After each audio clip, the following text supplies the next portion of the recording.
अच्छा, तो इसके अंदर आपका को हेड को थोड़ा सा टिल्ट करना है और चिन अप पोजीशन आपकी होनी चाहिए, यानी आपका जो नेक है it should not make an angle, ये एंगल नहीं बनाना चाहिए।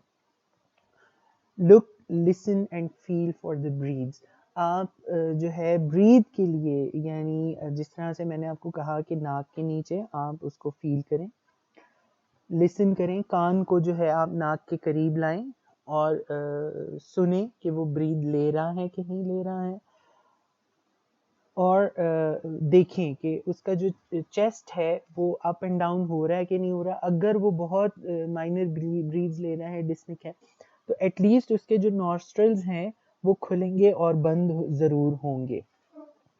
ठीक है, तो आपको पता चल जाएगा आर दे ब्रीदिंग नॉर्मली। अगर एक इंसान जो नॉर्मल ब्रीथ करता है उसका चेस्ट जो है वो 1 मिनट के अंदर 18 टाइम्स जो है वो ऊपर और नीचे होता है, उसके नॉस्ट्रल्स हमें फील नहीं होते दिखते हुए। अगर वो बहुत ज़्यादा डिफ़िकल्ट ब्रीथ ले रहा है तो उसके बाकायदा से आपको ये नॉस्ट्रल्स खुलते और बंद होते हुए नज़र आएंगे।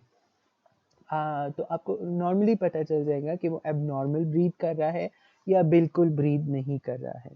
सेकेंडली आपने चेक फॉर पल्स किया। ठीक है, तो ये हमारा जो रूल है ABC, यानी एयरवे, ब्रीदिंग एंड सर्कुलेशन। आपने सबसे पहले एयरवे को ओपन किया, उसमें कोई ऑब्स्ट्रक्शन नहीं आने दी, फिर आपने ब्रीदिंग चेक की, ठीक है, और उसके बाद आपने सर्कुलेशन को चेक किया, यानी पल्स के थ्रू से आपने वो चीज़ चेक करी। सो आफ्टर दैट इस वीडियो के अंदर मैं आपको एक्सप्लेन कर रहा हूँ, बाकी आप वीडियो और इसके प्रोसीजर्स को लाजमी देखिएगा। आपको सिर्फ इंग्लिश का प्रॉब्लम हो रहा था जिसकी वजह से मैंने काफ़ी ज़्यादा इसको एक्सप्लेन कर दिया है। And we will be taking our lectures ताकि आपको सामने से कोई बंदा नज़र भी आ रहा हो। तो ये यहाँ पे आपको ये दिखा रहे हैं, इस तरह से आप हेड टिल्ट और चिन लिफ्ट या चिन अप की पोजीशन बना सकते हैं। वो ब्रीथ्स को सुन रहे हैं, आप देख सकते हैं, और फील भी आपके फेस के ऊपर एटलीस्ट हो ही रहा होता है।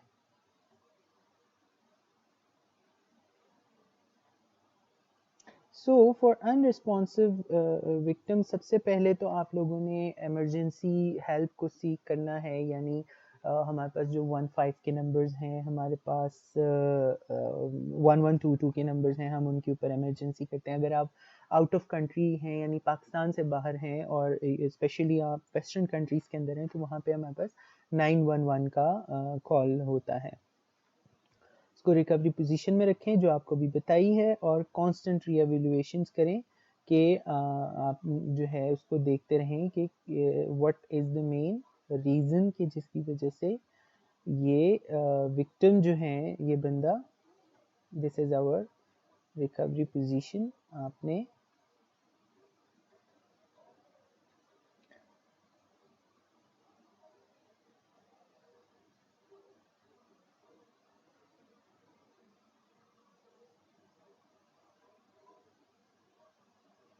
जी बहुत एलेबोरेटिवली और बहुत क्लियरली इसमें रिकवरी पोजीशन आपको दिखाई जा रही है। हैंड बिलो द चिन इसलिए रखा जा रहा है ताकि किसी भी इंजरी या मूवमेंट से उसका जो है हेड अफेक्टिव ना हो, एयरवे जो है वो खुली रहे, और जो उसको साइड पोजीशन में इसलिए लिया जा रहा है ताकि किसी भी किस्म का फ्लूइड, यानी हमें नहीं पता वो बंदा किसी भी टाइम शायद उल्टी कर दे, ठीक है, तो to save the person from throwing out, उल्टी करने से या किसी भी चीज़ को बाहर निकालने से उसकी सांस की नाली में वो चीज़ ना चली जाए, एस्पायर ना हो जाए उसको वो फ्लूइड, तो उससे बचाने के लिए हमने उसको लेफ्ट लेटरल या राइट लेटरल पोजीशन पे रखा और उसको उसकी लेग के साथ, बेंट लेग के साथ हमने सपोर्ट दिया।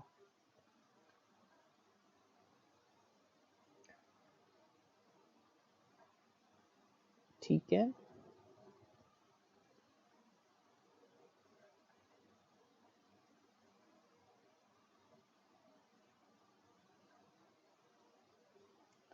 इस ड्रग को छोड़ देते हैं बीच में से। We are not suppose to give any kinds of drugs.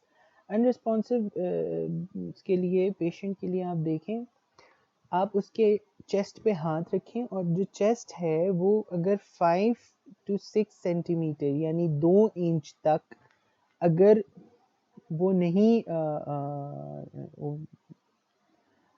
Inflate और डिफ्लेट कर रहा, यानी फूल और बंद हो रहा, तो फिर आपने उसको चेस्ट कंप्रेशंस देनी है। चेस्ट कंप्रेशन के लिए पेशेंट का सपाइन पोजीशन में, यानी बिल्कुल सीधे लेटे रहना बड़ा ज़रूरी है। और अब हम जो है CPR स्टार्ट करेंगे, यानी सर्कुलेशन, पल्स और रेस्पिरेशन के ऊपर आएंगे। इसमें आपको हैंड पोजीशन दिखाई जा रही है। आपने इस तरह से हाथ पकड़ा, दूसरे हाथ को it's our non dominant hand, ठीक है। जो डोमिनेंट हैंड है यानी राइट हैंड है जिससे आप काम करते हैं, वो हमने ऊपर से लिया, ठीक है। इसको हमने बिल्कुल सीधा रखा और अपने जो एल्बोज हैं इनको हम लोगों ने बिल्कुल सीधा लॉक पोजीशन में रखा। नाउ इफ हम हमारे जब हाथ लॉक्ड हैं तो ये बेंड नहीं होंगे और पूरा फोर्स अप्लाई करेंगे। ये जो हिस्सा है हाथ का, ये आपने चेस्ट के ऊपर रखा जहां पे हार्ट होता है। नाउ हार्ट कहाँ पे होता है? 2 फिंगर्स बिलो द निपल, ठीक है। सिंपल ले लें आप, 2 finger below the nipple heart exist करता है, ठीक है। यू प्रेस्ड ओवर देयर और आपने पेशेंट के ऊपर चाहे बैठ जाए, ठीक है, ताकि फुल फोर्स से आप उसको कंप्रेशंस दे सकें।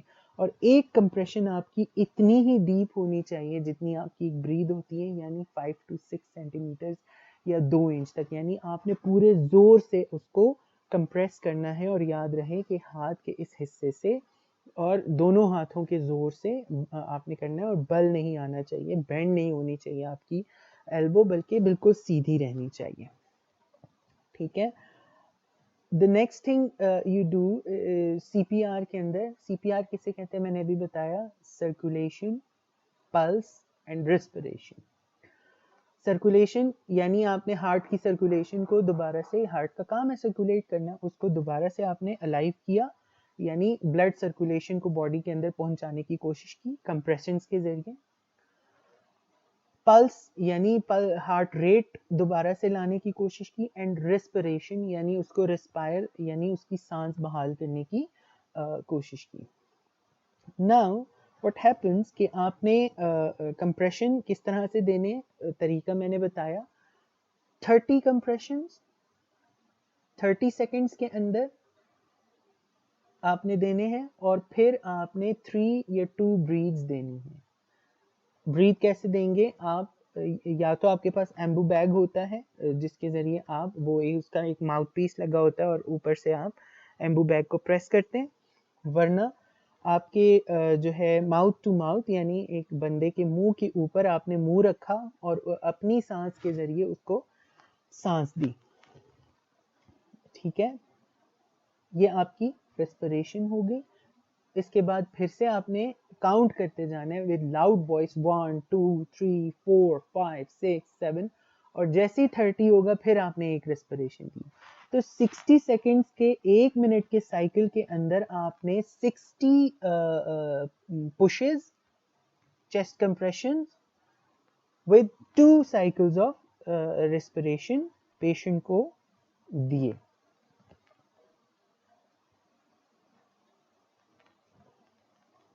ठीक है। तो दिस इज बेसिकली CPR। यहाँ पे आपको चेस्ट कंप्रेशन करते हुए ये दिखाएंगे।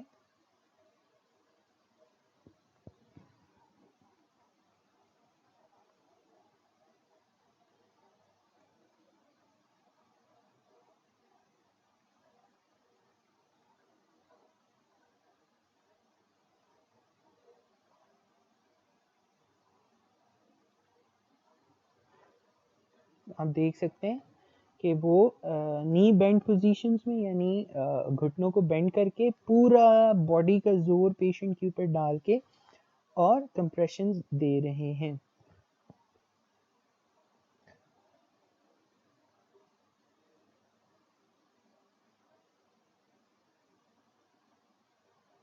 और आपको यहाँ पे ये ब्रीथ करते हुए भी दिखाई दे रहे हैं कि किस तरह से वो ब्रीथ करवा रहे हैं उसको, और यहाँ पे आपको ये डेमोन्स्ट्रेट करके भी दिखाएंगे।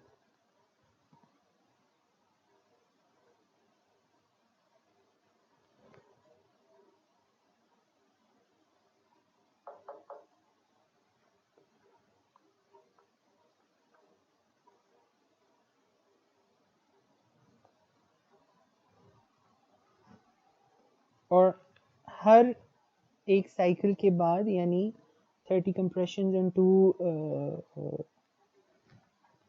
रेस्पिरेशंस के बाद आपने एक साइकिल को रिपीट कर देना। यानी अगर पेशेंट हमारे पास नहीं रिससिटेट हुआ, सीपीआर हम कार्डियोपल्मोनरी रिससिटेशन को भी कहते हैं।